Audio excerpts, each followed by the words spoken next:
Motion by Mary, second by Chad to approve the agenda. All in favor? Aye. Opposed?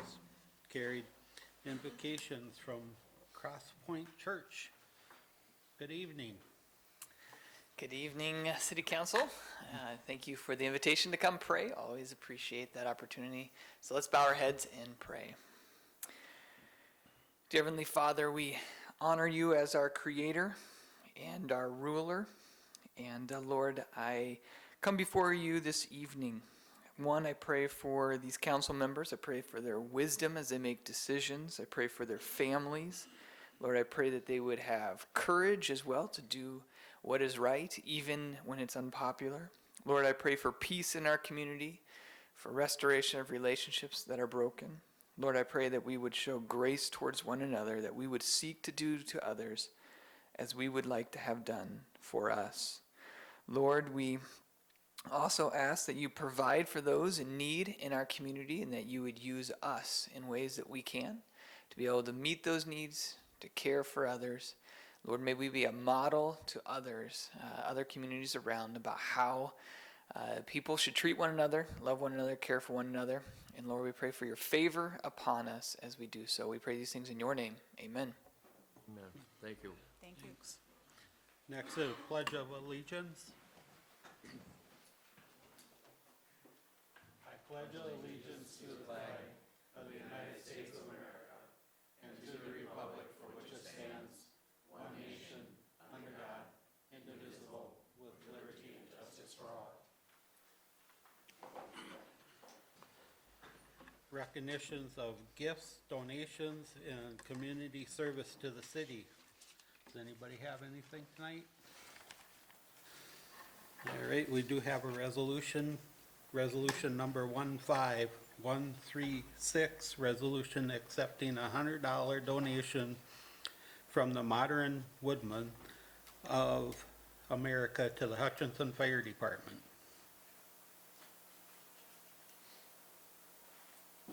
Make a motion to accept that donation. Second.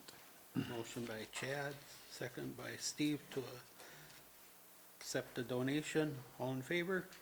Aye. Opposed? Carried. Mayor, I don't know if you wanted to acknowledge, we did have one other recognition that.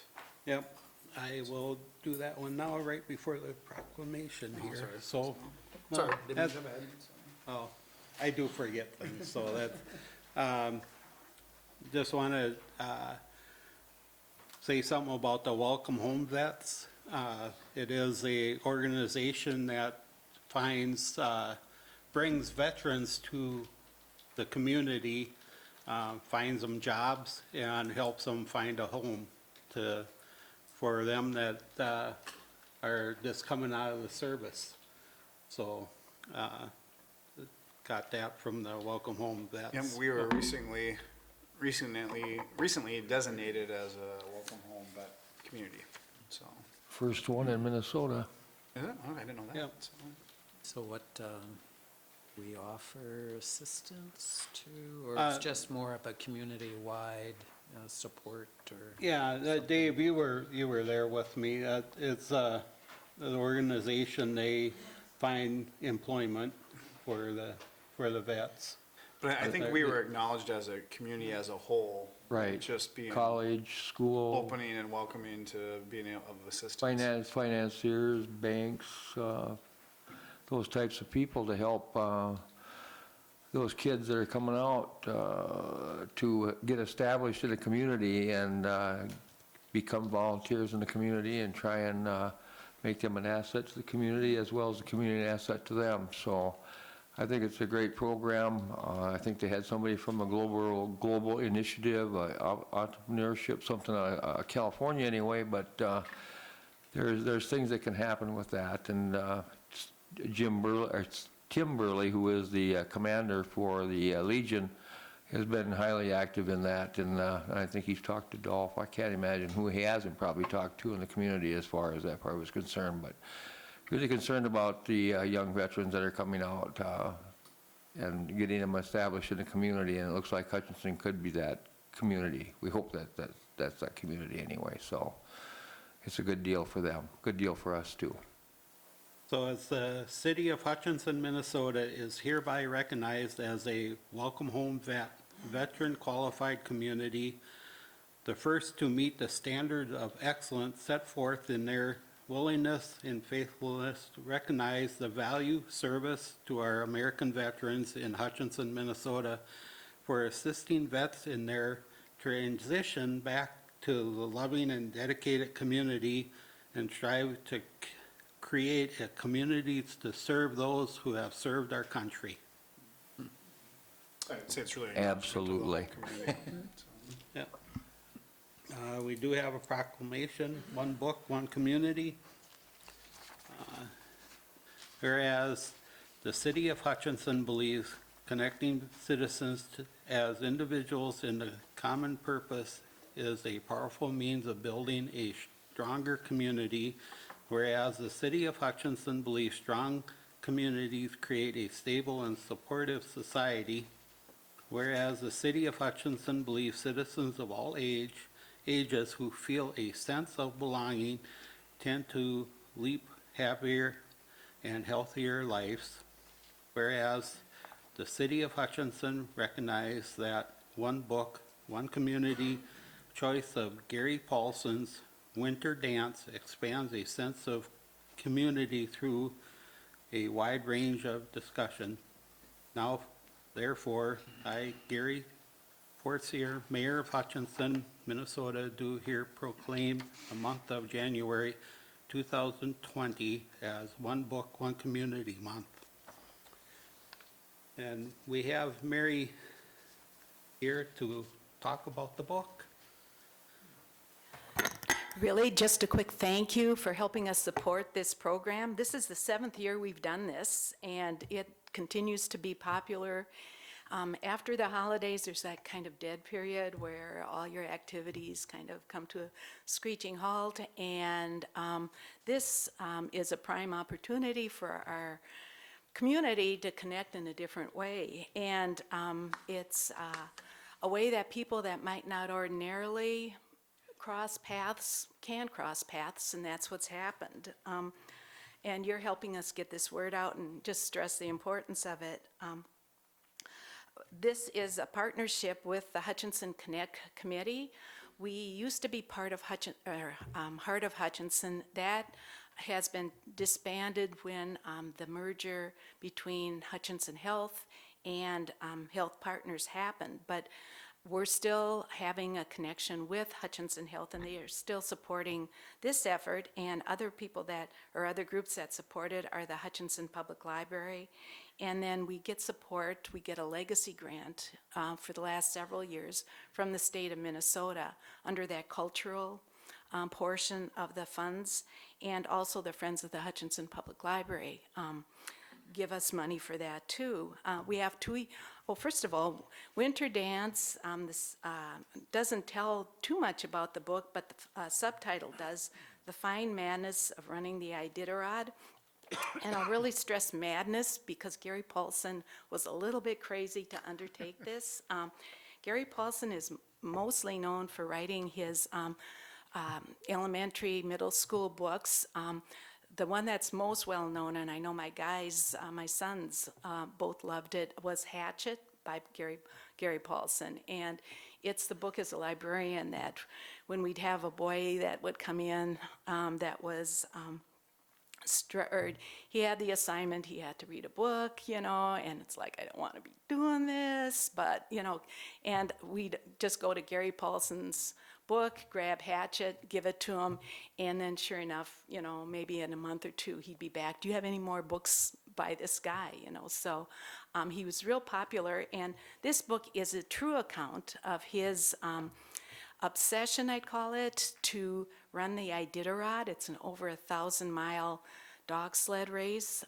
The race goes from Anchorage across the toughest terrain in Alaska to Nome, and he tells a lot about how he trained the dogs and then the actual race. And so we have people throughout the community are reading the book, but we have a couple events coming up.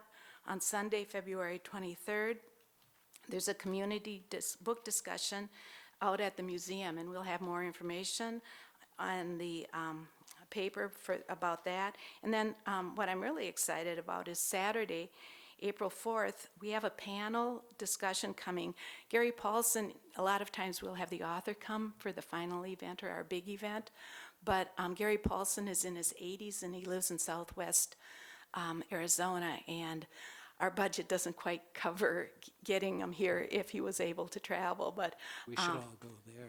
pardon me? We should all go there. Yes, yes, for a little winter break.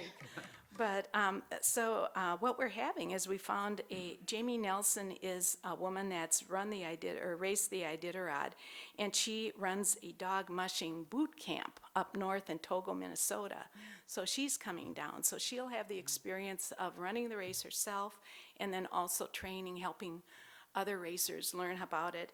And then, we had a local connection. Becky Felling's brother, Dr. John Rickert, is a volunteer veterinarian, or volunteer Iditarod veterinarian. And these dogs have multiple checkpoints throughout, and they're checked by vets at every checkpoint. And so he's going to be coming. So we're going to have those two folks talking to us about their experiences with the Iditarod, kind of from different viewpoints. One from the dog and the care, another one from training and actually running it.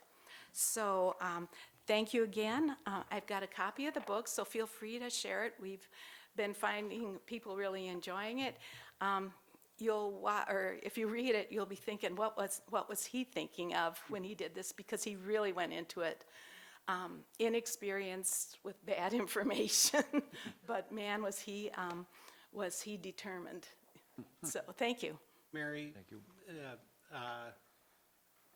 Why don't you introduce yourself? I'm sorry. I'm Mary Hankey, retired Hutchinson Public Librarian. I needed to keep my connection with books, and this is one way I do it. I'm on the Connect Committee, Hutchinson Connect Committee. So thanks, And Gary, sir. how long were you librarian? Oh, over 30 years, part-time for a lot of them. So you get a good job and you stick with it, right? And one thing, just a thank you to the city council. In my years as a librarian and meeting other librarians throughout the state, the support that the Hutchinson community gives the library is something that I had taken for granted until I started talking to my fellow colleagues throughout the state, and it isn't always the case. And the city council over the years has always been a good supporter of the library, given us a beautiful building and supported the services. So thank you for that. We appreciate your passion for the Oh, library. thank you. Thank you, Mary. Yep, thank you. Thanks, Mary. You're welcome. Citizens addressing the council. If you want to address the council, please come forward. Name and address, please. Hello, John Loftal, 542 Jefferson Street, if you don't know me. I was reading through the packet. Melissa helped me find it today. I kept coming up with 2015 online.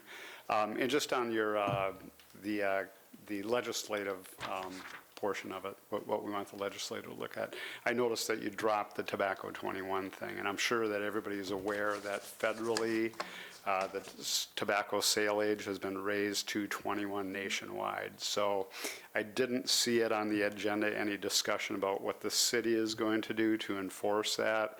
And maybe this is a Mark question, but it appears to me that it would be illegal for any of the tobacco shops or grocery stores or convenience stores to sell tobacco to children under 21. So that was my question, is how is that going to be enforced? I realize it's a federal law. Are we going to codify that into our city ordinance? And maybe there's been some discussion by Mark about this already. And there really hasn't been any discussion at the city council level. You're absolutely right. When the federal government changed it, so I think it came through the FDA actually, where they made the administrative change up to 21 years of age to be able to sell tobacco products. Right, that is incongruous with our current ordinance. And so it's something that the city council is going to have to consider. The police chief and I have already communicated about how we need to make it consistent So there is no confusion, there is no loopholes. One of the things we've also talked about to eliminate any confusion, and this is the police chief and I speaking together, would be also raising the age to 21 to use or possess tobacco products. Correct. So that way we'd be making a change to sell it and to use it. But hopefully that'll be coming forward here in the next couple of meetings. I believe the federal fine for selling to underage people is $300. I don't know if we were going to, I know I'm familiar that there's a fine for underage drinking, Eric and Wes, and I believe that's $185. I don't know if there's going to be a fine for youth that are found in possession or not. Yeah, there will be criminal penalties that are Right. associated both for the selling and the use of it. So, but I just wanted to put that out there publicly and something for the council to think about. I mean, I'm very happy that this finally happened. Right. So So- thanks. Hopefully in the next couple of meetings, the council will be considering that. But in the meantime, the federal law still trumps the current ordinances in place, correct? Right. All right, we have approval of minutes, regular meeting minutes of December 19th, 2019. Make that a motion. Second? Motion by Steve, second by Dave to approve the minutes. Any other discussion? All in favor? Aye. Opposed? Carried. Consent agenda, this will be done by one motion unless somebody pulls something off for discussion. A is resolution number 15139, appointing Matthew Yannick as city administrator for 2020. Resolution number 15140, designating official newspaper as the Hutchinson Leader. 15137, designating depositories for the city funds in commercial banks and institutions. 15138, accepting disbursement of funds. E is selecting council vice president Chad Shamowski, designating of council representatives to boards and commissions. Under there, we have Airport Commission, Gary Forcier, Hutchinson Economic Development Authority, EDA, Chad Shamowski, Mary Christensen, Hutchinson Housing and Redevelopment Authority, the HRA, Gary Forcier, Library Board, Mary Christensen, Park Recs Community Education Advisory Board, Chad Shamowski, Planning Commission, Dave Sebesta, Public Arts Commission, Steve Cook, Bicycle Pedestrian Advisory Committee, Steve Cook, Sustainability Board, Steve Cook. G is designation of council representatives to other standing boards or committees. Mid-Minnesota Commission, Dave Sebesta, Joint Planning Board, Dave Sebesta, Hutchinson Downtown Association, Gary Forcier, Hutchinson Fire Relief Association, Fire Chief Mike Schuman, City Administrator Matthew Yannick, Mayor Gary Forcier, Resource Allocation Committee, Gary Forcier, Chad Shamowski, Wage Committee, Steve Cook, Dave Sebesta, Regional Radio Board, Dave Sebesta, Labor Union Negotiating Committee, Gary Forcier and Mary Christensen. Designation of council representatives to other temporary committees, New Police, Public Safety Facility Core Planning Groups, Steve Cook, Mary Christensen, Lake River Basin Study Technical Advisory Panel, TAP, Gary Forcier, Steve Cook, Highway 15 Project Citizens Advisory Group, Chad Shamowski and Steve Cook. Consideration for approval of 2020 city calendar. And J is a board appointments and reappointments. Senior Advisory Board, reappointment of Jeanette Myers to 2023. Appointment of Connie Dahl to January 2023. Appointment of Dave Husfeld to January 2023. Parks Recreation Community Education Board, reappointment of Liz Marcus and Craig Donkey.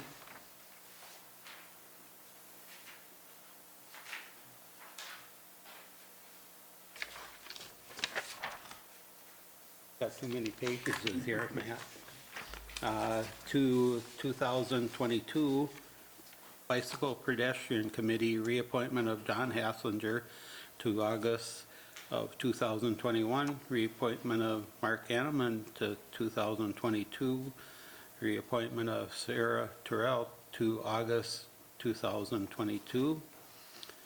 K is consideration for short-term gambling license to the McLeod County Pheasants Forever on March 14th, 2020. L is consideration for approval of Senior Center Patron Code of Conduct. M is consideration for approval of 2020 City of Hutchinson pay equity, easy for me to say tonight, report. Consideration for approval of per secure network security audit. And O is consideration for approval of information technology policy.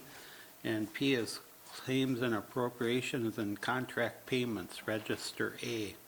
I blame you for this, Chad, because last time you said it was so short. It was. It's just the opposite. Told you I'd get you back. Yeah. Is there anything anybody wants pulled off? I had a question for Tom on that security audit. Ann? Yes. All right. I'll make a motion to approve the rest of it. I'll second. Motion by Chad, second by Mary to approve the balance. All in favor? Aye.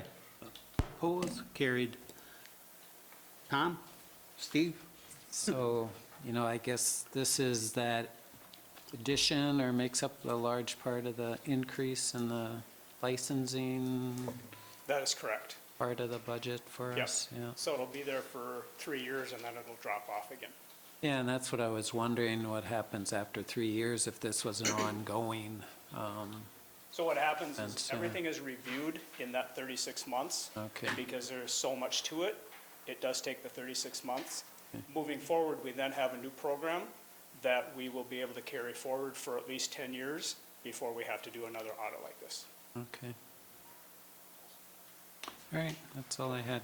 So Thanks. wasn't sure if it was, like I said, an ongoing endeavor then, but there's other Right, it's just, parts that come out of this. correct. Okay. Make a motion to approve.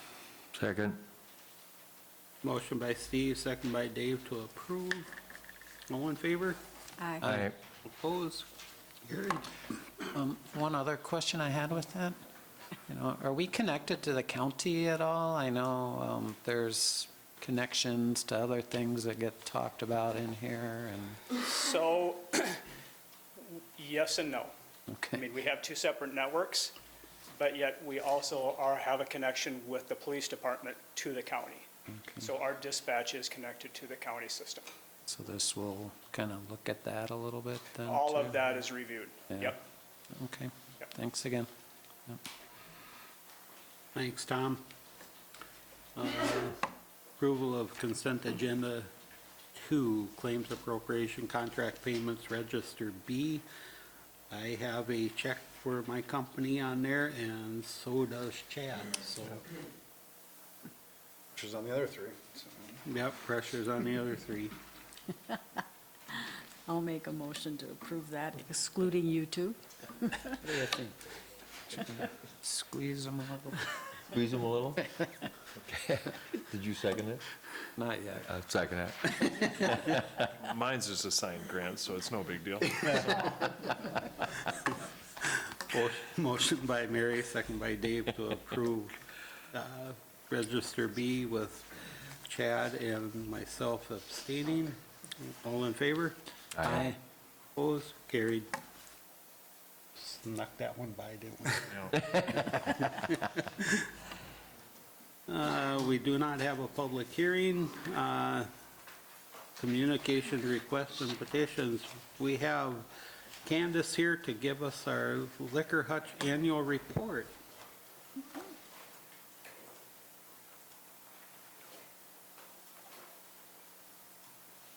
Good evening, Candace. Good evening, Mr. Mayor, council members. Candace Woods from Liquor Hutch with our annual report, 2019 at Liquor Hutch. So our sales for 2019 were about 6.3 million. That was about a 2% increase, and you can see in this slide, our sales have increased pretty consistently from 2006, which was the year that we completed an expansion remodel at Liquor Hutch. Our general fund transfers for those same 14 years, from 2006 to 2019, the total of those transfers is $5.8 million approximately. And for the last 3 years, Liquor Hutch has transferred $500,000 to the city general fund. It's always a little crazy for me to come up here and try to give you a year's worth of things that we've done at Liquor Hutch in a couple minutes. But this is just, you know, the big picture. But I always want to make sure also that we acknowledge the efforts of all of those staff people at Liquor Hutch who work really hard to make sure that these numbers can be presented in a really great way. So in 2019, sales overall were $6,369,435, which represents a 2% increase over 2018. Whoops. Our actual budgeted increase, our projected increase was 1.9%, so we did meet our budget.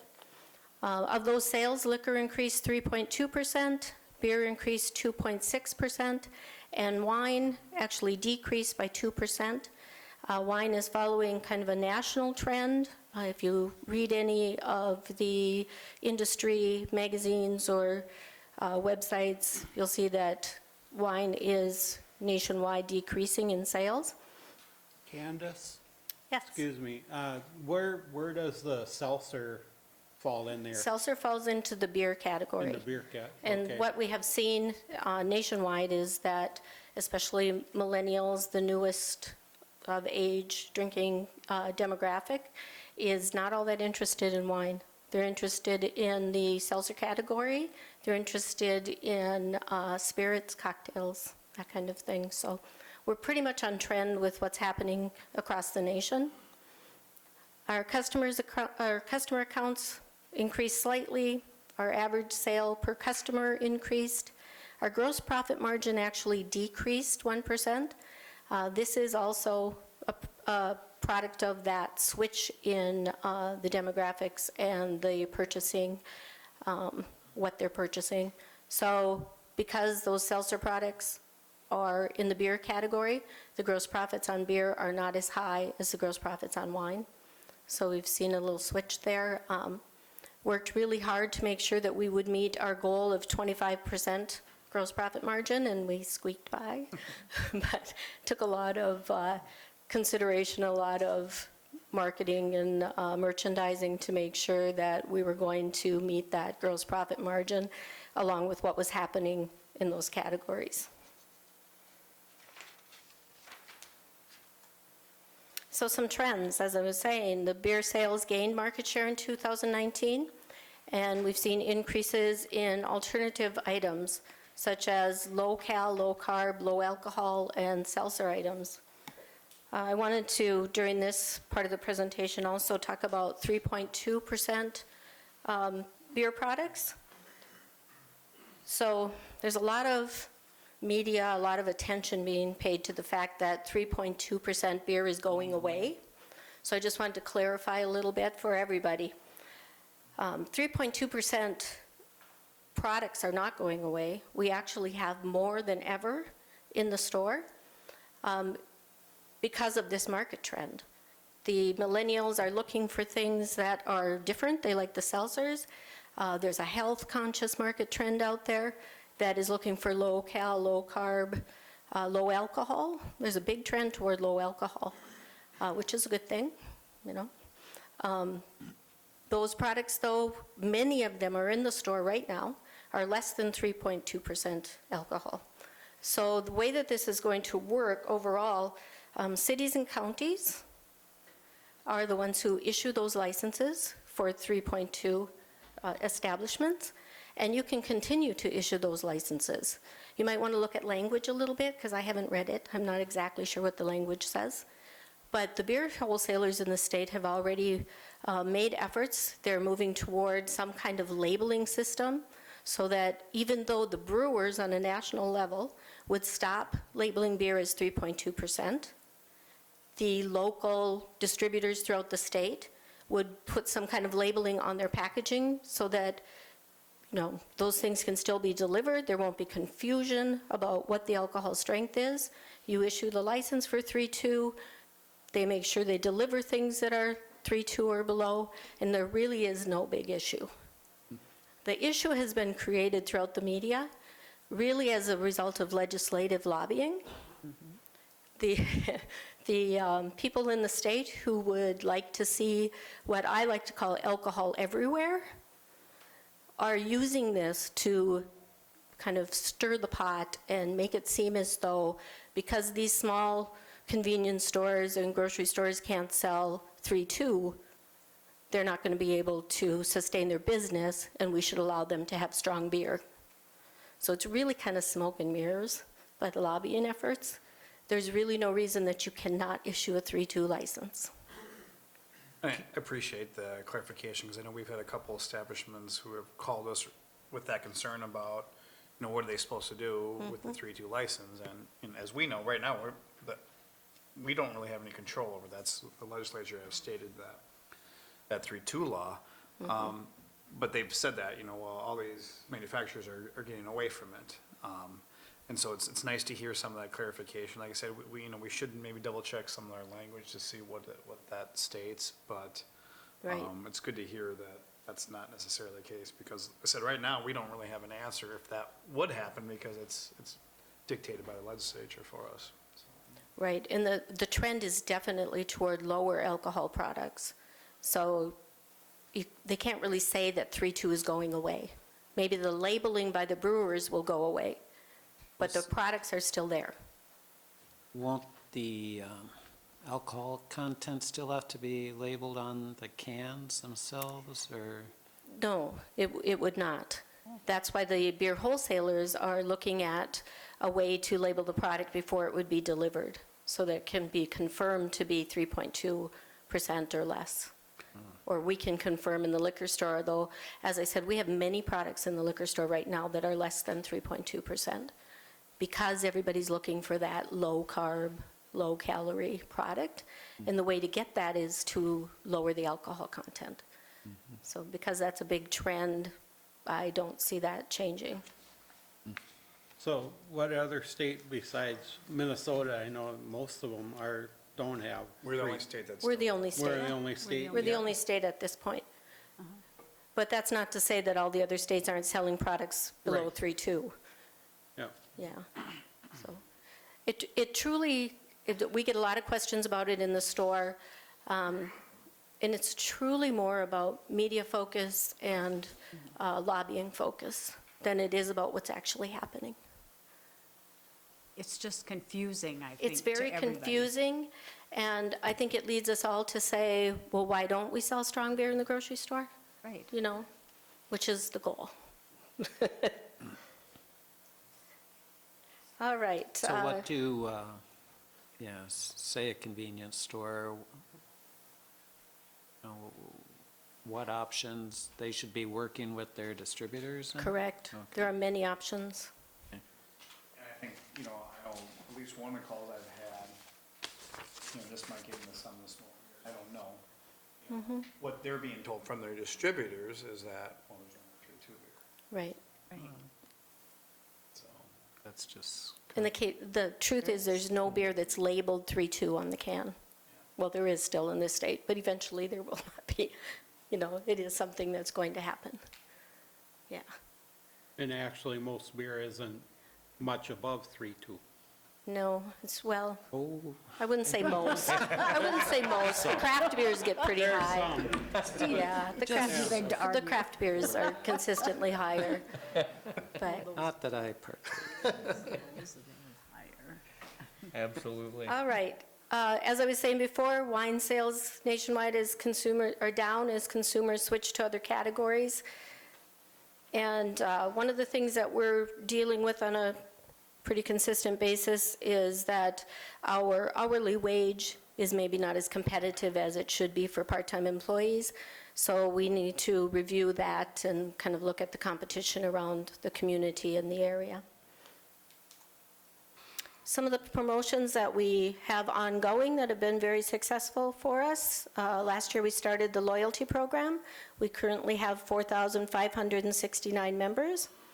Our Ad Match Mondays program is still very successful.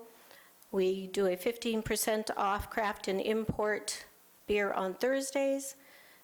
We do newspaper advertising and radio advertising heavily around the holidays. We have an annual wine sale that's done well for us. We continue to have off-site seminars on spirits, wine, and beer. And we do in-store tastings during high-volume times that really do help promote products. So when you say up there, you do the in-store tastings during high volume times. So for the public, what's the high volume time? Are you just talking like holidays? No, thank you for asking that. We do them usually, for sure, Friday nights, sometimes Saturdays, often Thursday evenings too. Good. Thank you. Usually starting at 4 o'clock, from 4 to 6 or 4 to 7. That's why I see the cars there. In 2020, some things to think about. We're exploring the possibility of having a Liquor Hutch only private label. It would be something that we could do with one of our vendors. The label wouldn't necessarily say Liquor Hutch, but it would be a brand, a label that wouldn't be available in other areas, and it would allow us to increase our profits on those products. So we're looking heavily at that. We're planning resets in the next few weeks to reflect the current trends in wine and beer departments. So those are some pretty major resets to the store. And we're working to develop a comprehensive plan for operational and facility needs for the next 10 years. I think we're all aware that our debt service on our expansion is finalized in 2020, so 2021, there will be additional profits available. But we want to keep in mind that there are some needs at the store also that we need to budget for and be able to complete. We've been pretty fortunate because with the expansion remodel, we were in pretty good shape for a long time. But we're coming up to those times when we're going to have to look at refrigeration needs, lighting needs, facility painting, those kind of things. So we want to put something together to bring to you at budget time so that we have a good picture of what our needs are. And another big focus will be the low alcohol trend with our social media efforts. And finally, the Minnesota State Auditor's analysis of municipal liquor operations. Last year during my report, there were some questions about this, so I thought I'd add some information for you. In 2018, Liquor Hutch ranked 11th by gross sales among the 190 municipal liquor operations in the state. And we ranked second by gross sales among those outstate liquor stores. And the average net profit among the 97 off-sale only stores was 8.8%, and we ended 2018 at 9.4%. And obviously, with no debt service going forward, we will be able to increase that net profit. Anybody have any questions? Anything I can answer for you? So with that average is 8.8, what's kind of the range? What's the range?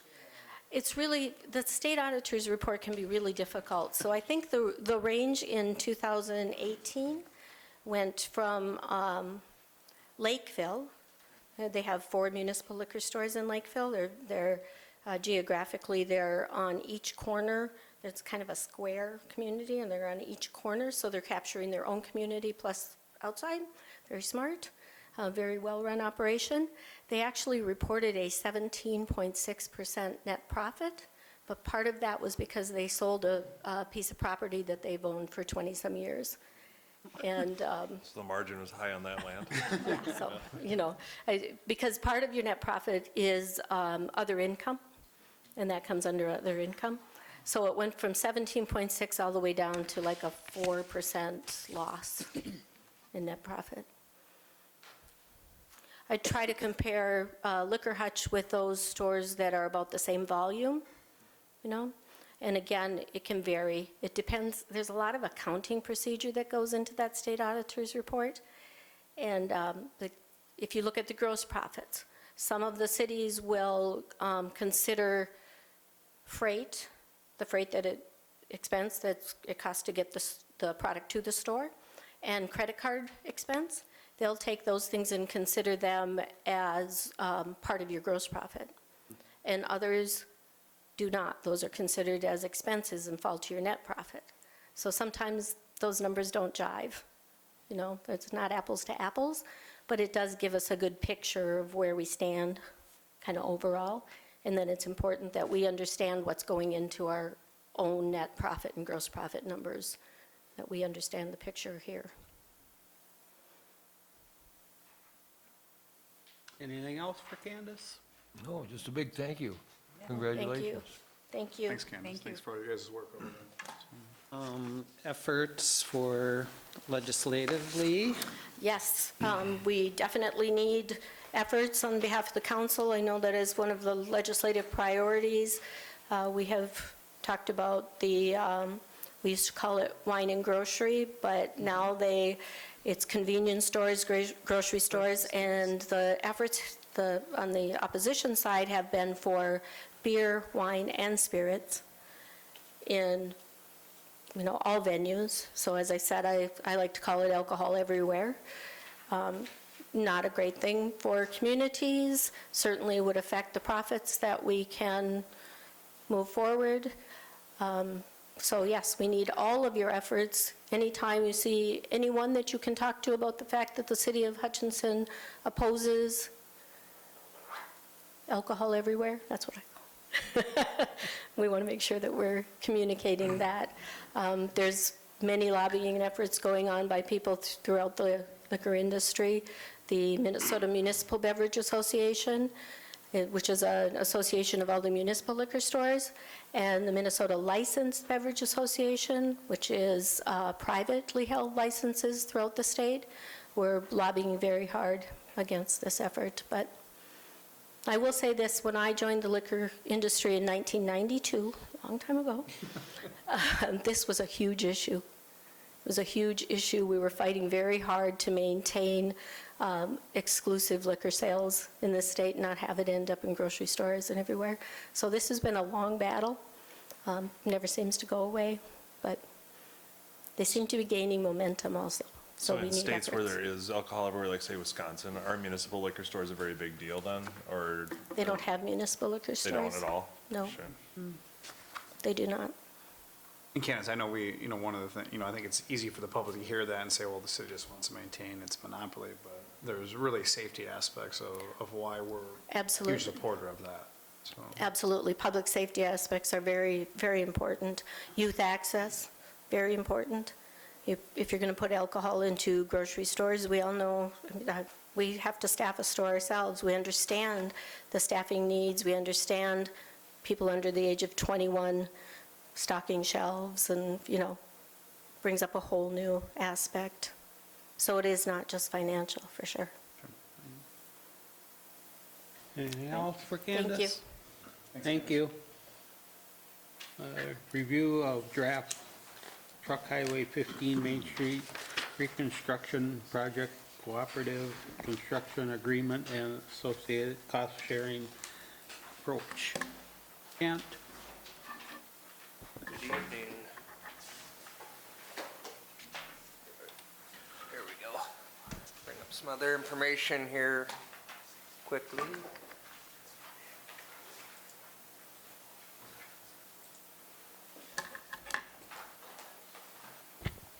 Yes, good evening, Mayor and Council. This evening, like we've been talking about for 2-3 months now, we do finally have the draft of the cooperative construction agreement that MnDOT staff has presented to us on the Highway 15 Main Street front. That was included within your packet along with what is called the preliminary Schedule I, which is basically the math behind the cost-sharing arrangement between the state and the city. It basically spells out our cost participation amount.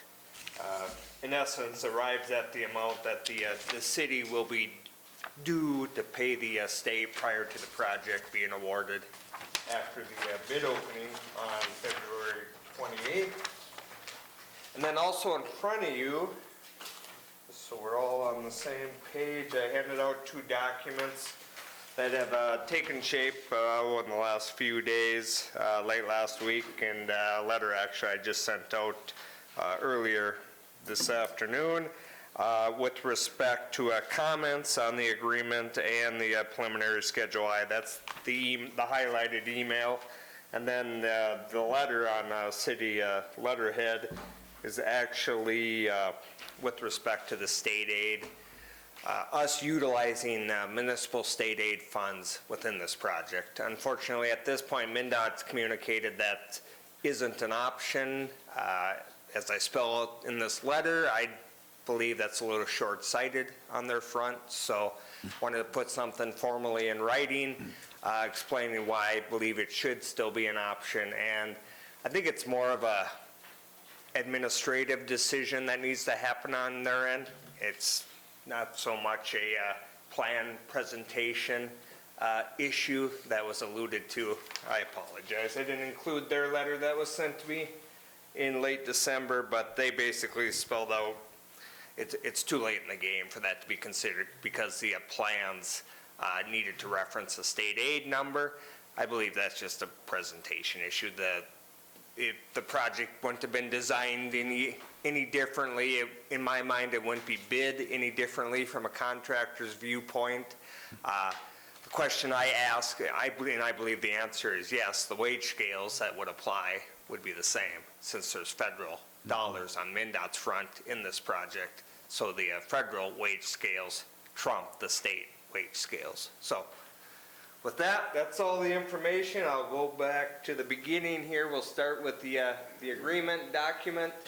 Yeah, the highlighted version was within your packet. I won't read through everything, so feel free to stop me if you have any specific questions or thoughts, concerns. All right. This way. Yeah, references both projects, the downtown reconstruction and then in essence the sidewalk ADA work south of 5th Avenue all the way down to the CASA 115 Airport Road roundabout down by Menards, and that is the 2 project numbers that are referenced on the top there, 4304-53 and 4304-96. Respectively, we'll talk a little bit more about the amount, the $2.7 million once we get into the Schedule I after we look at this agreement document. But moving on down, focusing on the highlights here. Early on, like I just mentioned, the descriptions there spell out the respective project numbers and a basic scope for those 2 numbers. Item 3 there just states that the city, will be engaging, well, basically administering our own engineering, construction engineering on the water main and sanitary sewer construction. And then moving on to the next page, item number 7, yeah, with respect to our utilities, this basically spells out that we can do that work within this project. And then you get into some terms of the agreements, talks about the exhibits, and like I already mentioned, the cost participation math is within this document called the preliminary Schedule I. Then you get to item B under section 2.2. It spells out more about our administering our own design and construction engineering of the sanitary sewer and water main infrastructure. As we keep going, we get into final inspection, basically stating we need to bless the water main and sewer work, and then you know what's the state's role in that, and then you know we do have a right to inspect other improvements that we're paying for through the cost sharing agreement, albeit what's stated there, the state has the final decision whether the work is accepted or not. So conceivably, we could say it's not up to our standards, and they could say, well, it's up to ours, and we're going to accept it, you're going to pay for it. I mean, it's just the rules the state lives by, and this is familiar to us. This is basically the same agreement that was arrived at on Highway 7 and the Main Street Bridge project back in 06, 07.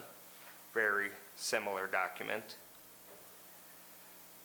Plan changes, spells out the process of, you know, how we would address change orders and such throughout construction. Jumping down to permits,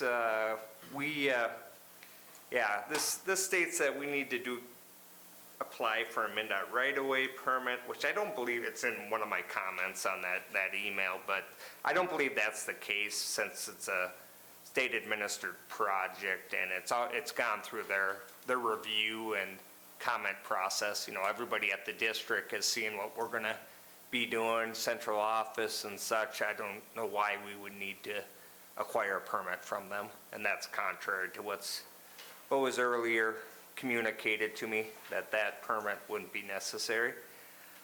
We need to get a PCA permit for some sanitary sewer work. That's spelled out here.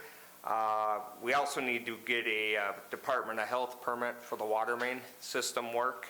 That isn't alluded to here, but we're doing that anyways. Limited use permit. This is with respect to the clock, the Hager Brewery clock, and that's something we still need to finalize the arrangements for that in conjunction with Historic Hutchinson. I've been talking to Jim Fay about that. The clock is, and you guys, some of you might be more familiar with this than I am, but is in Historic Hutchinson's possession. It's in essence been purchased by that group. And what needs to happen relative to this agreement and work playing out, basically removing the clock and then putting the clock back after construction in the same location or close to the same location, the city has to own the clock in some sort of manner. So Jim and I have been talking about that. That's something we need to think about a little bit more. I need to get some information over to Mark and figure out how that's going to play out. But the state was adamant if that clock was going to go back in the same location throughout the project, it had to be owned by the city proper. So we have a little more legwork to do on that front. Is there there was some talk about changing it, you know, from mechanical to electrical to help possibly reduce some of the maintenance aspects? Yeah, I know that's in the discussion, but that's not, we haven't come to that conclusion It's yet. not There's a required. cost. per se, Right. from a project standpoint. I think, No, there's a that's a cost to separate that. discussion. yeah, and I think it's, does it lose its historical Value. value or Right. perspective if you do that? And I think Jim was trying to answer that question along the way here. Right, we've had discussions on it, but Okay.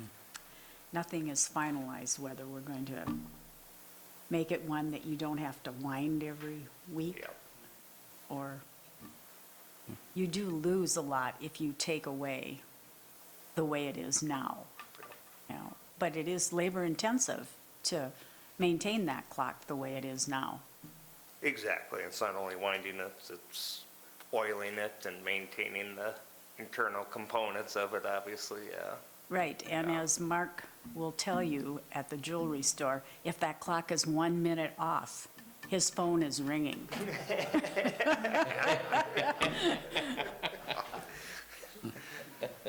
So, yeah, that'll be more than likely coming back as an arrangement there, coming back council's direction at some point in the next few months.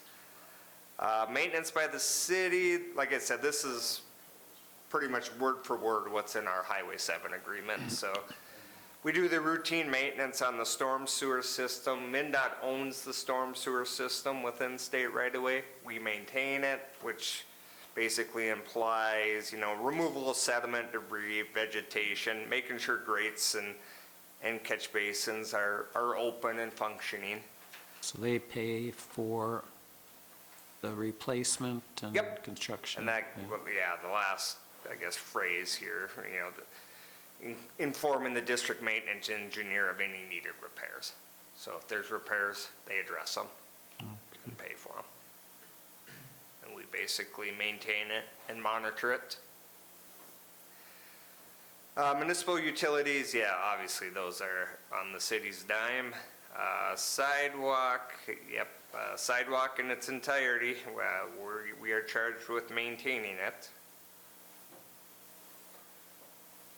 Lighting, yep, it's decorative street lighting, so it falls into our column for the long-term maintenance of it. Keep moving down. Yeah, get down to sidewalks. This one I did have a comment on my email, and it's, we're fine with maintaining the crossing markings. That's always historically been the case on our state highways. We do the zebra crosswalks, the line work to maintain the pedestrian features. MnDOT does their own long line striping. So, we'll do some curbs and some parking stalls. We want to keep those fresh, but the actual center line striping and stop bars and such, MnDOT maintains that striping. The one concern I have here is with respect to a crossing that MnDOT elected to install, I guess from an ADA perspective, near the Echo and Highway 15 intersection down on the south end of the project, basically down by the curves there, the S curve. They want a crossing in that location, and that's originates from the input from their ADA office. And it's going to be uncontrolled, it's going to be signed, it's going to be striped is my understanding. Thus, we don't want to have, from a liability standpoint, we don't want to have anything to do with that crossing. We're fine with the crossings at the intersections that tie into our sidewalk system, our trail system and such, and, Could you repeat that word? facilitate access Where to do they want it? You know where Echo is? It'd be Echo Drive? Honky Honky, and the yeah, brewery. yeah, excuse me, yeah. Sure. Yeah, Like Keller so Williams. basically just south of that, it'll go across. Vim of the MH. Yeah. Yeah. Yeah. South of that intersection, and then it'll tie into, I gotta get my bearings, what would be the street on the other side? Brown, or, I forget. It's obviously not Echo at the west side of the road. I forget, it's skewed I there. think it's Brown, yeah. Yeah, I believe it's Brown. Yep. So yeah, it would kind of skew to the south that, it would start just south of Echo on the east side of the road. go through the median, and then skew to the south towards Brown when it crosses the southbound lanes of traffic. For ADA, that would be super awkward for a wheelchair to get across there. Yeah, I mean, there's gonna be sight lines ramps and- and everything, and everything's gonna be reconfigured and fairly smooth, but it's just it's not a wise move in my mind, you know, for obvious reasons. So I want them to write the expectations for that crossing, specifically address that within this agreement, that we're not Liable.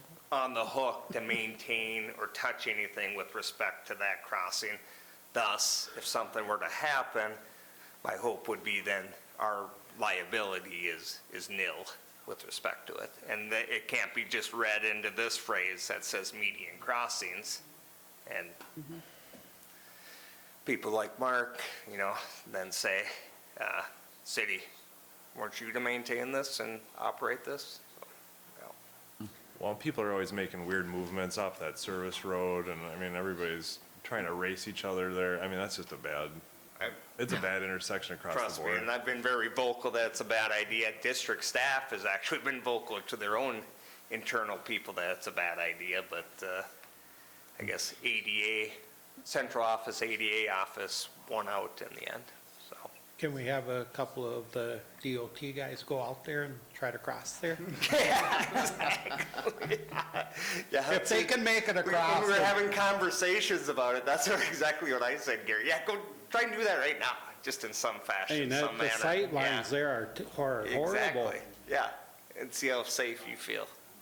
And, you know, signs and markings on the pavement don't protect you at the end of the day.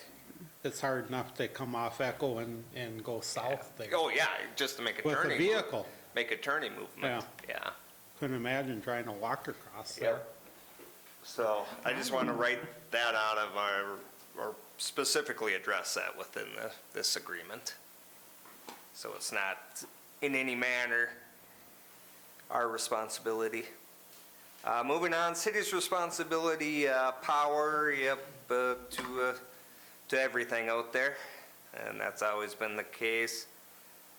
Signal system maintenance, this is, how we operate today. We replace the bulbs and basically paint the signal poles, and MnDOT operates, you know, the timing of them, programs the cabinets, provides the cabinets, you know, maintains the inner workings of the cabinets. Yeah, and that's spelled out in 5.2 here. EVP, emergency vehicle preemption. Yeah, MnDOT programs that within the cabinet operations. Yeah, that Opticom never works anyway going south. Hopefully they work a little better. The funny thing about this is, if you look into the detail of the agreement, we pay for the EVP system in its entirety. So the state splits the cost of the overall traffic signal systems on a leg basis, which is 50%. They have 2 legs, north-south. We have 2 legs, east-west, downtown here, but they don't pay for anything EVP-wise. So, which is kind of baffling, and I brought that up to their, apparently the state patrol isn't allowed to utilize our EVP system then or something. If the state isn't paying for their share, so it's ironic, and you wouldn't build a signal system in a urban environment without one this day and age. So I don't know why they're not chipping in for their legs to install the EVP system, but that's their policy. Basis of the city costs, yeah, we'll talk Schedule I here shortly. Yeah, in a nutshell, we pay for 100% of the water main, sanitary sewer. This, I think, is worded poorly, but it's about how you do the math. They basically break out our share of the signals, 50% of each one, in essence, and then they say we're paying for 100% of that 50%. It's just how they're doing the math within the Schedule I at the end of the day. It reads poorly. 100% of their 50%. One thing on A there, Kent. Yep, go ahead, You Steve. know, it says, the last part of the highlighted, it says, and parking lane construction under SB 430453. Yep, we pay for 10% per MnDOT Well, policy. and that's my point. Yeah. In A, it's saying that's included in the Yeah. 100%, but in C, it talks about the 10%. That's so- in my comment, Yeah. email too. Okay. I called that out to him. This whole section contradicts itself and reads poorly. Okay. So hopefully they can clean that up. 100% again, utility adjustments and sidewalk construction of dash 96, which is the work on the, South end. so it's 100% of our share of the sidewalk work. So it's just, yeah, we're not paying for all of the sidewalk, MnDOT's paying for, like we discussed many months ago, we elected to put an estimated $130,000 towards doing all the sidewalk on the south end, so it's not a piecemeal job at the end of the day where MnDOT does 50% or so that they've deemed is inadequate, and we all look kind of silly at the end of the day for doing it in that manner. So we're paying 100% of basically a little less than 50% of the overall sidewalk work on the south end. Yeah, I know. That's clear as mud, Ken. And is that why our costs are so much? Yeah, I did. I checked the math. The numbers do add up. You Gotta get everything in there. The verbiage says. Static lighting credit, yeah, another one of my comments, they've arrived at 160. I think I know how they got there, but I want to see their exact math. And it does seem to align. Basically, what they're applying is 3% of the overall project cost. So, I should say, no, actually the roadway cost. So our utility costs aren't included in that calculation, but I do want to see, I haven't seen the actual calculation that was utilized. It's one of my comments. Likewise, colored walk downtown here. I just want to be sure, and that this reads poorly also, that we're only paying for the upcharge, however they're arriving at it. And I haven't seen the final cost assessment worksheet. I've also requested that. If I had that, I could do the math myself and figure out how they're arriving at it, but I don't have that, so I'm asking the question, you know, show me that we're only paying for the upcharge for the colored walk. They would in essence have to, if it was gray walk, normal sidewalk, they would pay 100% of the cost. So we should only be paying the extra cost for the colored and jointing of that section of sidewalk.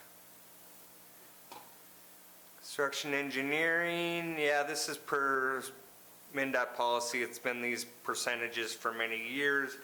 We'll pay 3% for them to do basically construction administration on our water main and sewer, sanitary sewer work. And then 8% will apply to everything else that arrives in the city's cost participation column. We'll be doing our own staking, our own inspection. So in essence, that's 5% of that number. And then 3% is construction administration. So quantities, contractual stuff with the contractor and such. They'll be doing that for all the work. But for our sewer and water work, we'll be doing the staking, we'll be doing the inspections. So that's why for that work it's 3% versus the 8%, everything else we're paying for, signal systems, roadway work, street lighting, etc. They'll apply 8% because they're going to be doing the administration, the inspection, and the staking of that work. And that will be with their own staff. And we're almost there. Yeah, city cost 2.7 million. We'll talk more about that shortly. Conditions of payment. A revised Schedule I or final Schedule I will be produced after the bid opening on February 28th. And then, you know, execution of this agreement and transmittal to the city. So we'll get it. And then the city's receipt of a written request from the state for the advancement of funds. So they'll send us the bill for $2.7 million, give or take, and then they'll await us cutting a check to them in that amount prior to the project being formally awarded to the contractor. So yeah, they get the convenience of getting all of our money up front. That's what it boils down to. Yeah. I'm sure they've been burned before, so not to say anybody would do that, but that's why they do that.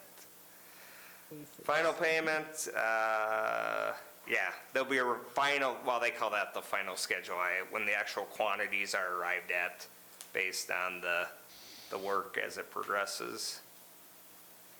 And then we'll reconcile that. Either MnDOT will cut us a check or we'll cut them a check for the additional work or the increase in our share of the work. And that's it. Yeah, I guess mutual agreement. The agreement may be terminated by mutual agreement of the parties. Yeah, you know, basically, I think hopefully we get good bids. We get a final Schedule I or revised Schedule I that's accepting to us. You know, we've been talking about how the funding approach is going to evolve here, and we'll talk more about that, obviously, as we go through the assessment process. We will have the public hearing next council meeting. I don't foresee there being any issues with property owners during that, and then it's really, we wait for the 28th. We finalize our funding approach. Hopefully we get good bids, and yeah, like Mr. Reed and I have discussed, it would be nice to have the ability to utilize state aid funds like I alluded to earlier. They're off system, you know, obviously that would take away from funds that are available to address state aid projects in the future. You know, but albeit we're not going to have a state aid job next year. We can always borrow ahead with respect to state aid funding. So there's that ability in future years. We'll have our allotment coming. We basically spent our balance down to zero this year, but our allotment should be arriving in a matter of days. We get about $850,000 annually now. So that would be available to us. So yeah, I think the scariest thing as this plays out is, you know, we don't know what the bids are going to be come February 28th. The project bid opening date slid 3 months due to a variety of factors. I would have felt a heck of a lot better if this would have been bid in November versus the end of February, and then asking a contractor to be ready to go come May 1st, give or take. It's a very tight window from a contracting standpoint, and I can't help to believe that that's going to impact the prices we're going to see at the end of February. So, but we won't know until, it only takes one good number at the end of the day. We've seen that in other projects, so hopefully that's the case. With that, I'll just touch briefly. We pretty much have covered everything. What, Go ahead, Steve. your letter said you're estimating before our cost was 1.7 million, now it's 2.7. Yes. So what the heck? I know there was a contamination. Yeah, of and soil. that's a huge issue, because that not only impacted us from a groundwater dewatering and treatment of the groundwater standpoint, you know, that alone's $150,000. And we ended up splitting that 50-50 with the state. We have an estimated number of $300,000 on that. I saw that. Yeah, so that's a split, which No. is favorable to us, because I think there's going to be more, due to the depths of our utilities, more of that groundwater, contaminated groundwater we encounter is going to be due to our work, our deep pipe work, than MnDOT's roadbed work and storm sewer work. So I think that's a good number for us. The number I think that ended up hurting us in the end is with respect to the street lighting. They deviated, you know, per their central office review from an agreement we had on a district level here. And that price went up. over $100,000. Their unit prices went up as a whole through the process between the August estimate that I alluded to, that you noted, Steve, and now. And the other big one is, in our column alone, from a utility standpoint, we had to change the type of pipe and the gaskets that are in our pipes due to this contaminated groundwater. For the water then? Or? Yep, due to the contaminations. You can't put a typical PVC pipe in with a normal rubber gasket in it. So this is ductile. And these gaskets, we're talking on a 12-inch pipe for a sewer pipe, are $400 or $500 a piece, the gaskets alone. Dear. You know, to ensure yourself, and that's just a piece of rubber that's that big in diameter, and about 1 inch wide, So, yeah, it's amazing. So that really impacted, and that got introduced late in the game, unfortunately, and we've talked about this, we talked about this last fall. It was disheartening when it was introduced in the project development process here. So, and that's really what I alluded to the state then, is in the letter, like you picked up on, is, things have changed from the time you asked the question whether we were going to utilize state aid dollars to help fund this project. A lot has changed in the last year. That question was asked a year ago. So is there some appeal process, or we can? No, I don't know.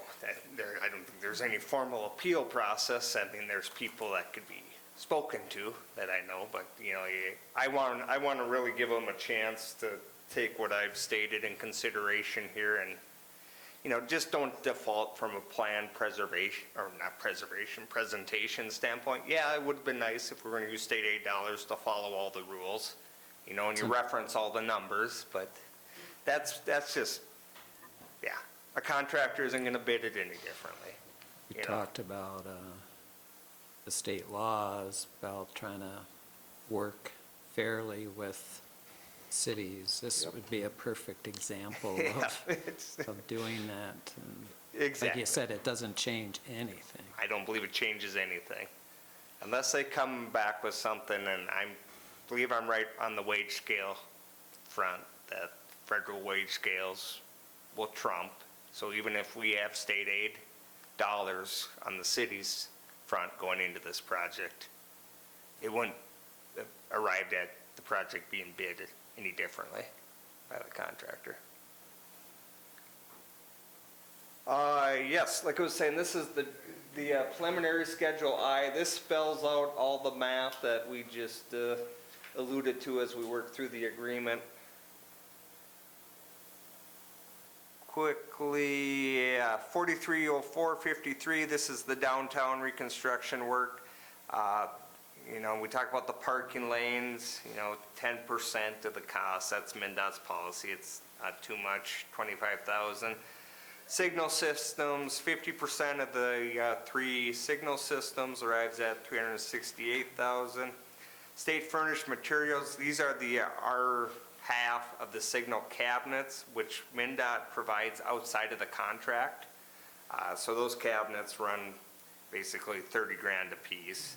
So we're picking up 45,000, 15,000 a piece for those. And then, like I said, 8% construction engineering, they apply that. That gets you to another 126,000. And then here's the upcharge on the concrete walk. I believe this is correct. I want to see, like I said earlier, I want to see the math on this. It's one of my comments. So the roadway work, in essence, and the street lighting that we're paying for is $1.7 million. The next section is 0453, which is our utility work. They utilized our unit prices for the most part for that work that we provided them. That arrives at $1 million.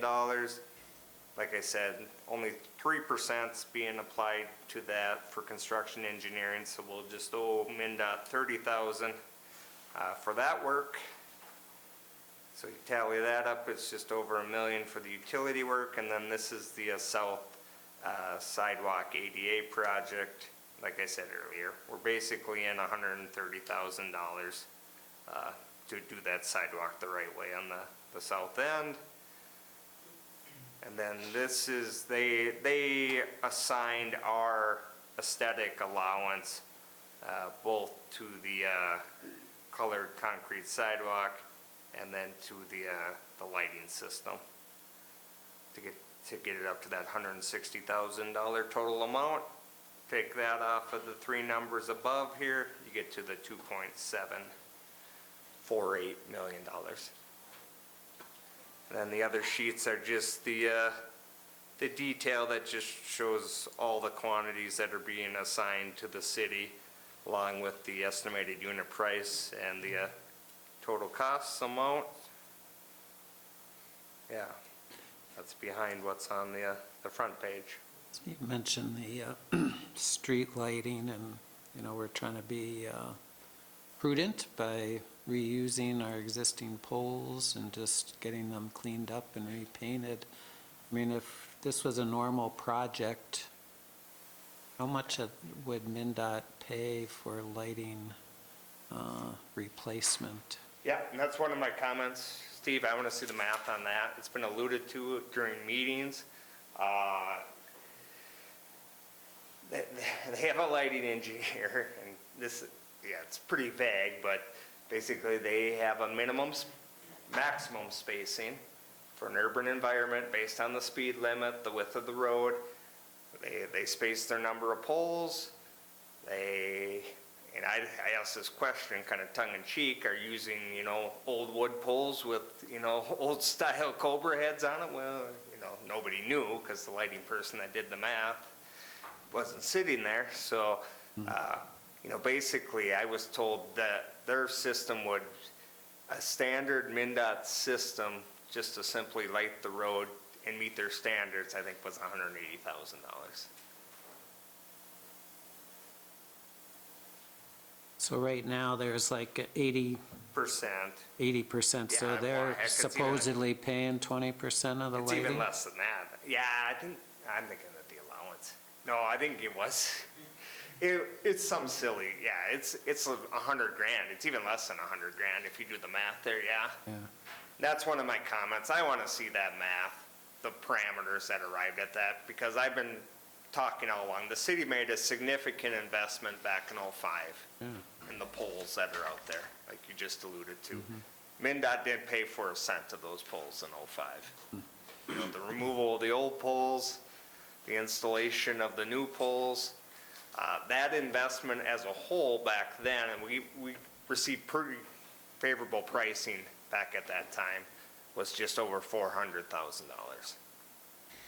And I don't know if that included all the removal. So it's somewhere between $400,000 and $500,000. And that really isn't being accounted for. They say it's being accounted for while our basic systems, $80,000, $90,000. Yeah, 30s, yeah, basically just short of $90,000 if you work the math backwards there. You know, that would have been our contribution in '05. Well, but we bought those poles that are being reutilized probably in a much more favorable environment back in, we got them at a discount, in essence, almost 15 years ago. They're being refurbished, reutilized in this project, you know, to the city's benefit, obviously, but also in the MnDOT's benefit. So I just want to make sure we're getting because this number, this was at 0.6 or 0.65 prior to going down to central office. Okay, this is the big one that changed, not to our favor, through the final review. So hopefully we learn more on that front in the next couple of weeks. I know MnDOT was meeting today to look at the information, the two handouts that I passed out to you earlier. So hopefully get some feedback by the end of the week, and we'll have a final draft for the council meeting on the 28th. And they're hoping city council will approve the agreement on the 28th. That's what MnDOT would like to see. So what happens if the bids are really crazy? I mean, knowing that it's late in the game that they get put out, does it pay to wait a year? I can't speak for MnDOT, Steve, but I don't know I if know, that's an but- option, honestly. I guess we'd have to wait and see. Because MnDOT has a very prescribed transportation improvement plan. You know, that's issued every year. I don't believe in my time that they've ever rebid a project, honestly. Or they postponed them, I know that much, and rescheduled. But once the bids are in hand, I shouldn't say this, but they always find a way to deliver the project, to pay for it. There's been projects that have been much higher than estimate, you know, once they get their bids, no doubt. And we hear about them at ATP meetings and such, but they're always able to reshuffle their money and make things happen on their end. I'm more concerned from our standpoint, because I know it was an issue up in Litchfield last year. Their bids came in, I think it was just short of 20% higher than estimate. I think it was 17, 18% higher than the final MnDOT estimate. That put the city of Litchfield in a bad spot, and they found a way to get there, basically to arrive at their cost participation number. But I know, from my understanding, what I've heard from their city engineer and others, it wasn't an easy process to get there and get the project awarded. So that's why I'm asking the question about state aid, you know, using our state aid allotment off system, and at least just having that as an option in our back pocket in case the bids are 10, 15% higher than expected. Kent, is there a lot of projects out there? Or No, I think what we've heard, there's a lot of concrete projects around the state. I think that's MnDOT's biggest concern with respect to this. There's evidently a lot of concrete paving happening around the state of Minnesota, and I think in the North Metro area, and they're more concerned about the concrete paving and the availability. I think utility-wise, we should get it. You know, we have local utility contractors in the area, in the region. You know, I think it's a matter of who's going to general contract the project. The paving contractor, the concrete paving contractor, in all likelihood, won't general the project. You know, that was the case up on Highway 7. The paving contractor, C.S. McCrossin, generaled the project. But there was such a mass of concrete pavement up there, it made financial sense for them to do so. There isn't that share of the work falling in the concrete paving column here. So it's more than likely it's who's going to general it. And I think that there's people in the region that can general this project and do it well. So that's my hope. I think the biggest concern is the concrete paving, what the numbers may be on that front, which thankfully falls for the most part in MnDOT's column, so from a cost standpoint. Matt, what has been talked about, say we can't use state aid, you know, to fund that extra part, or it's just, it's where some of these other projects next year or this year might fall off. It's essentially, we've talked about having to reshuffle our deck with Yeah. projects. Yeah, we talked at Resource a bit last week. You know, and Andy and I talked a bit beforehand going into that meeting. We do have I was under the impression we had to spend the stormwater utility bonds down by the rec center over purely a 3-year time frame. You know, we built the pond in 18. We ended up not doing anything down there in 19 based on, you know, other project load, Fifth Avenue and South Grid Road. So I was under the impression we had to spend those bonds in 20. Evidently, Andy talked to Ehlers, and we have through 21 to spend those bonds. So we can put that into a holding pattern. That gives city staff, engineering staff, to look at that whole neighborhood, you know, basically from Dale to the rec center, you know, all the way over to the north-south road be there? Yeah, Merrill. Merrill? Yeah, exactly, all the way over to Merrill, all the way up to Linden on the north end, all the way down to South Grade. And look at that whole neighborhood as a whole and figure out, maybe conceivably in 2021, we can just do a large project there and deliver that whole area and get some real nice economies of scale, in my mind. But, you know, and that all boil down to what the price tag ends up being. If not, we figure out a way to deliver it, part of it in 21, we'll spend those remaining stormwater utility bonds in 21. We won't have any problem doing that. And then we'll deliver the rest of it in 22. And then this basically becomes solely our focus this year. We do have a couple other things we need to address. We need to address the water main in Century Avenue, that reconfiguration down by the hospital. And then the other big one that's playing out, and obviously council's aware of this, is the Civil Air Patrol. Just, you know, providing utilities down to that facility. So. This, just wanted to be sure we were being treated fairly, and Litchfield was an example. Able to determine that. No, I haven't, Steve, but that's a question still in the back of my mind as this plays out. Yeah, There might be other projects, obviously. yeah, no, I didn't ask that. I have asked that in meetings and alluded to that, but I think we are. I think MnDOT, for better or worse, is being, and this is what's come back at the 11th hour here from central office, and that's really their role, is they, whether you're in District 8 here or District 1 up north or the Metro District, they want consistency across MnDOT and all the districts and counties and municipalities that MnDOT's dealing with as they execute these agreements. So I don't think that worked to our favor at, you know, the 11th hour, the end of the day here necessarily on all fronts, but I think it is what it is, unfortunately. Well, we know other situations, just district to district, things aren't consistent. No, there's variability, but I think from a cooperative agreement standpoint, MnDOT, when the law changed 3-4 years ago, basically the state legislature told MnDOT, hey, you better make sure you're treating cities and counties fairly and consistently.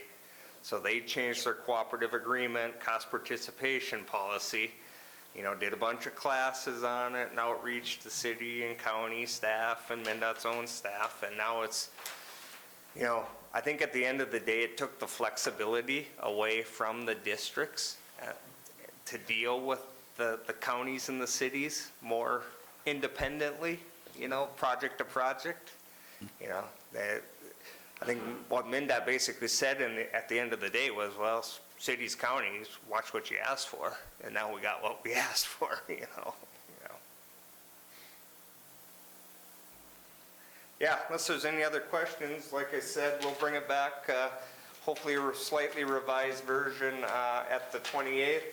MnDOT's hoping the city can approve that, and then that's in hand, and they can get the agreement through their process prior to the bid opening on February 28th. Just a couple of things on the project front quickly. Yeah, I already mentioned the assessment hearing or public hearing on the assessment front. That'll also occur on January 28th. We aren't going to have another open house meeting. I think we've reached out to property owners, you know, as best we can. MnDOT has throughout the process. The last one we had on the utility assessment front, I think we only had 7-8 properties that attended. I think everybody's pretty informed out there. We'll send out, the notices are going out tomorrow, hopefully, for the public hearing on the 28th. We'll have an estimated assessment amount on that notice. So, you know, that's the number one question a property owner asks, you know, is how much is it, or am I going to be assessed? So we'll answer that one and see if we hear anything else. Otherwise, we need to clean up some things on the streetscaping, planter front. I'm talking to Dolph a bit about that. We're working with the chamber on temporary business signage and possibly a business detour route, having some conversations with MnDOT. Need to get that buttoned up. And then I think lastly, looking way forward, we'll open bids on February 28th. And MnDOT's hoping to award the project on their front within 4 weeks, 4 or 5 weeks, which would put you at the end of March, if not the first week of April. Thus, I would like to we need to order the assessment hearing at the first council meeting in March. Then, unfortunately, we're not able, due to the publication requirements, to administer it 2 weeks later at your meeting on the 4th Tuesday. Thus, and unfortunately, we haven't mentioned this to Matt, but maybe it's food for thought, and maybe there's a different date, but we're probably looking at a special council meeting that 5th Tuesday of March to get the project awarded. And it doesn't have to be that 5th Tuesday. It probably have to be that time frame, give or take. I think it's in our best interest, and I think MnDOT would ideally, and we also might be blessing at that time the revised Schedule I with our final cost on it. So unfortunately, we're not able to do that at your regular second meeting in March. So, food for thought, and we can play with that date a little bit, but I don't think we can hit the regular meeting. And then the first meeting in April is until the 14th. Unfortunately, so that'd be too late. So you alluded to the streetscaping, and then there's even the wayfaring signage. Those are all things that are still not even included as part of these numbers yet. No, exactly right. Streetscaping, we've quantified it. We need to, finalize some costs with some vendors. With respect to trash receptacles, refurbishing benches and such. And, the other thing, and I will put it in there, Steve, is the public arts, contribution. So I'll just, as we lay that out, we'll allude to that also. Within that, I would say, it's basically city costs beyond the actual MnDOT construction contract. So yeah, streetscaping, public arts, business signage, and this will depend on discussions with the chamber. Mary had a meeting a few weeks ago with some chamber representatives, with respect to what they would like to see business signage wise. Now it becomes a question of who's going to pay for those signs. This is during construction? During construction. Temporary business signage, yeah. So that might be an additional cost. Maybe the chamber picks up a portion of that and the city picks up a portion. Should help out. All right, thank you much. Thanks, Kent. Moving on to new business. First reading of ordinance number 20-810, ordinance repealing chapter 111 and chapter 123 of the Hutchinson City Code. Mr. Thank you, Sabora? Mr. Mayor. You might remember back in December, we finally approved that new transient merchant food vendor ordinance and encapsulated that into chapter 111, which left us with 2 old ordinances dealing with food vendors and transient merchants that needs to be repealed. And the only way that you can repeal an ordinance is through an ordinance. So I'd be asking you tonight to approve this ordinance repealing those 2 old city code sections. Make a motion to do that. I'll second. Motion by Steve, second by Chad. Their discussion? All in favor? Aye. Opposed? Carried. Thank you. Thanks. Legislative, boy, I got a hard time here. legislative priorities for 2020. Mayor and council, we discussed this briefly at our last council meeting. There were some recommended changes, some hopefully, I'm hopeful that I was able to incorporate those changes into the legislative priorities. We have that update to the local government aid that talks about restoring annual inflation and population growth adjustments. And note that any changes should be agreed upon by all city organizations before passing the legislature. Like I said, we've taken out the health one related to the 21. I think we got it covered, but. And I found an article just from a couple of days ago from Mankato, and they're really still kind of like what John said about changing our local ordinance. They're still looking for the state to actually make it state law too. And there might be changes, with, in particular, like the flavors, for the vaping stuff. And that might be different than what federal legislation is. But to have the state law still would be a good thing. That in there.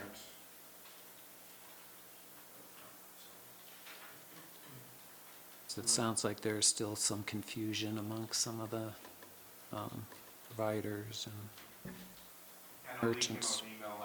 They stay in the. But I guess it doesn't hurt for us whatsoever to. Let them decide what they want to do. And I believe I added some of the transportation stuff that you guys were looking for regarding bypass lane, passing lanes on Highway 15. So take out the distracted drivers. That was last year. Any additional questions, changes, otherwise, not, I'd ask you to consider approving it, and we include that item E. I'd make a motion to approve it as presented with adding that letter E in. I'll second that. Second by Chad, second by Mary. Any other discussion? All in favor? Aye. Opposed? Carried. Setting council work session. Mayor and council, we talked about this back during the budget process about wanting to set up, I'm kind of calling it a strategic planning session for sometime in February. The goal of that would be to talk about funding the station, some of the other things that have been brought up, future tax levies, fee schedules, staffing levels, rate stabilization, general fund balance policy, et cetera. So we had put on here, doing it, because I would probably need a couple hours, obviously, to do at least the one meeting, probably more meetings than one. We looked at doing, I noted out there February 11th, which is before our next council meeting, but the mayor is going to be gone for that meeting. So really, I'm just looking for some days and times that would work for the council in February. Probably look at 2020. Yeah, the 2020s at your desk are printed incorrectly. So we'd be looking at an afternoon sometime in February. Tuesday, it was like. You're thinking how many hours, probably? I would set aside 3 at this point, 3 to 4 hours at this point, and if there's a need to do another one.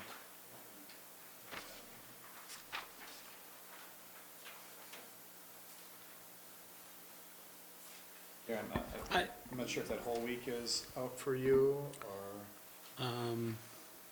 Yeah, I'd be, on the 14th, I'd be back. We're available. Valentine's Day. But, Otherwise- I don't know, personally, I'd like to do it on a different day than council, because that gets to be a long, if we start at 1 and, That's a long day. if our council meeting goes till now, that's a long That's time. long.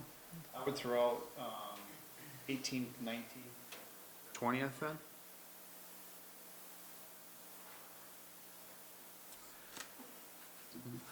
Let's see. Either one of those.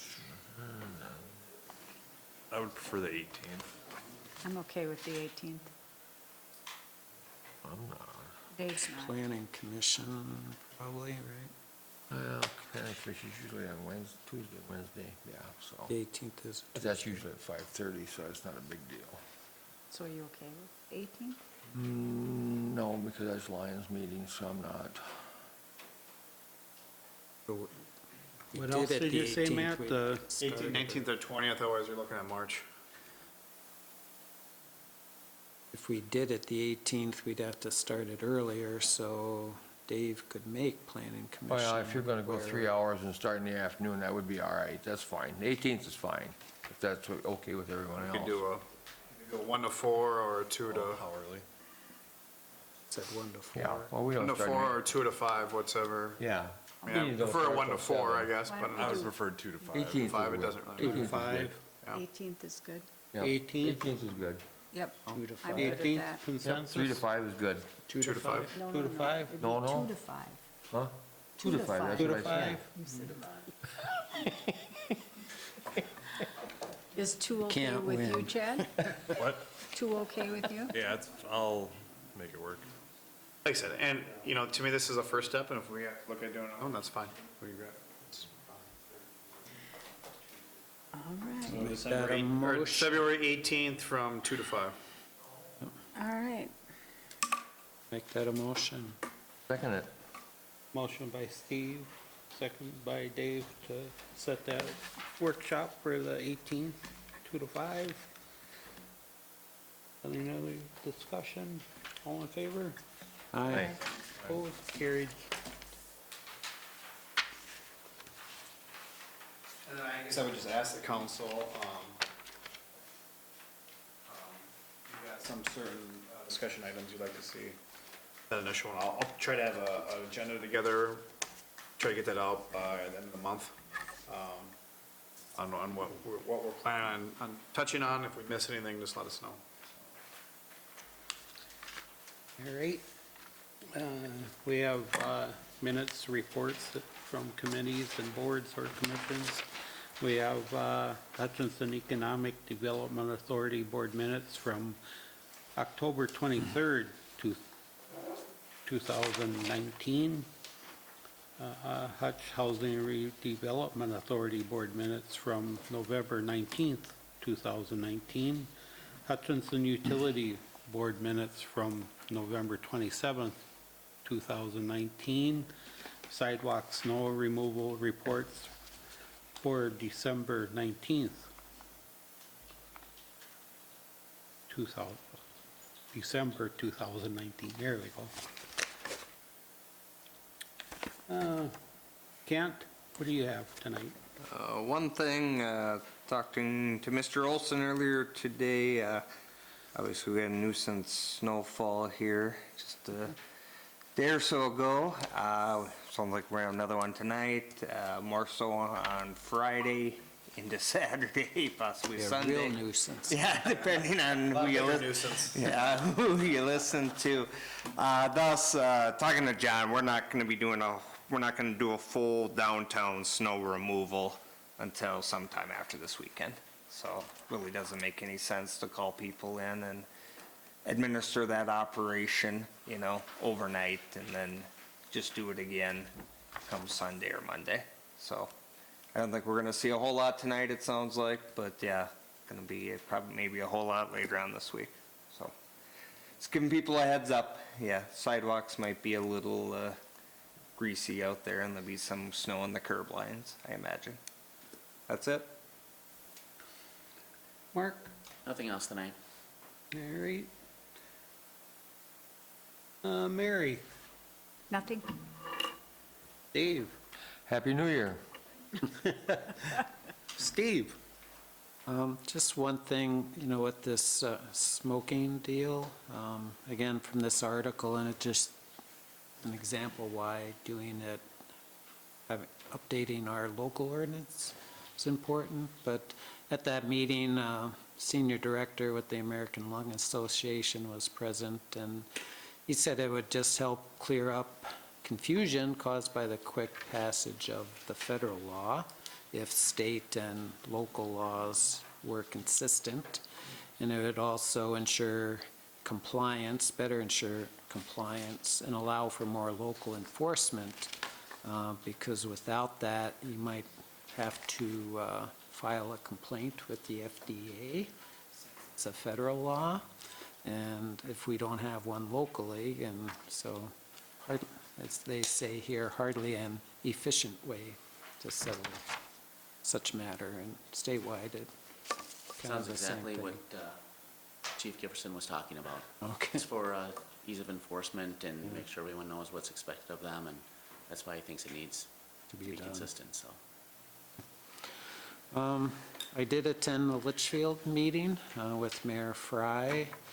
There's a pretty good turnout. Wilmer, Mayor was there, Cosmos, Dassel, Grove City, Eden Valley, Litchfield, a council member plus the mayor. A couple other council members for cities were there, the Litchfield School Superintendent and Litchfield Chamber of Commerce Director. Things that got talked about were workforce, affordable housing.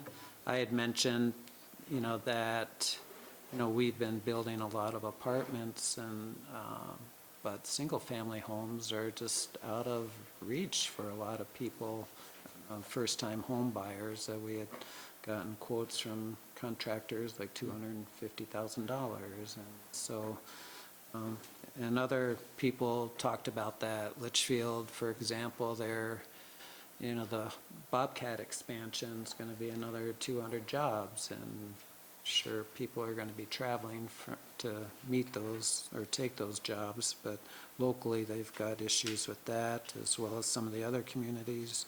Child care came up.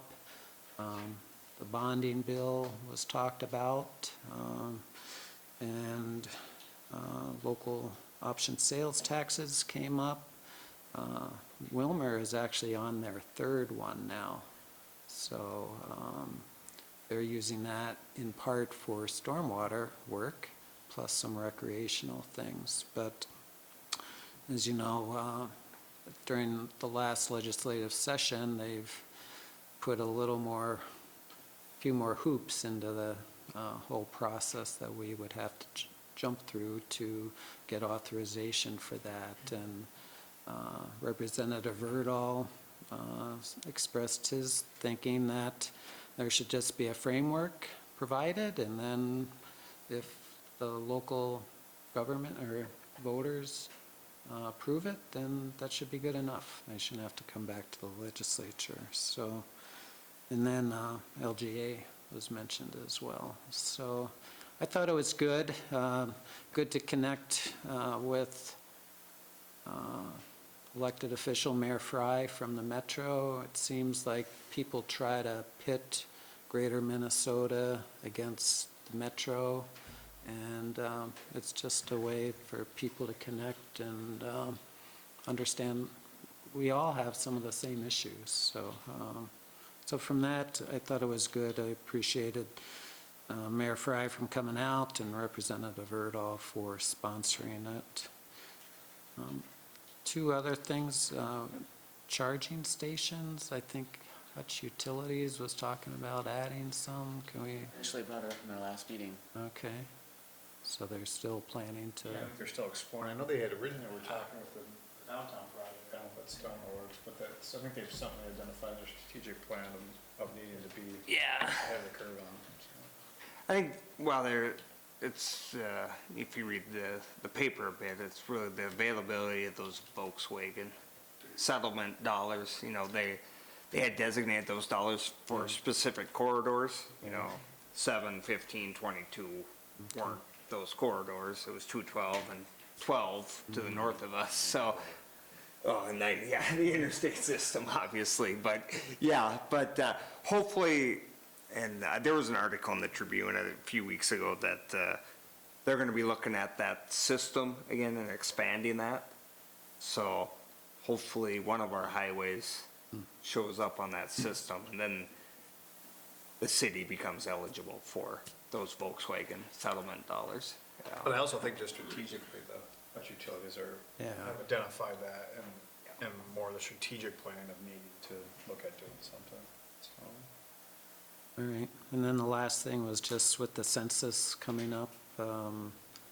One article I read where some communities are actually including in their ordinance that census takers are specifically noted where they can go into apartment complexes. I'm guessing it might be some confusion. Are they a solicitor or not? Sure. You know, when I read that, and how. We've actually ever considered them as that. But if a apartment manager, you know, said they couldn't go in, what would, I don't know, if, so it's that plus just getting out information, maybe in the utility bills again, if we can do. And we'll start, so. Okay, that's it, thanks. Thanks, Steve. Chad? I didn't have anything extra. All right. Man? Couple things, the bid opening for the rec center roof project is this Thursday at 2 PM. So that's expected to be on, the next agenda, and we'll invite the engineer for that. Quick reminder, offices are closed on Monday with Martin Luther King Jr. holiday, so it's already on us. And then just kind of a save the date, I'll have more information on this later, but Chandler thinks we'll be back in town on January 30th, it's a Thursday. We'll be doing probably an evening meeting, kind of a follow-up, where they'll have some of their market data that they've collected, presenting some of their findings from both the one-on-one meetings, the focus groups, the online surveys, and so they'll be doing kind of a session where they'll be presenting that information to those that participated. So I'll get an invitation out to those that were a part of those hearings and those meetings, but like I said, right now it's January 30th. I don't have the exact time yet, but it'll be afternoon, early evening. So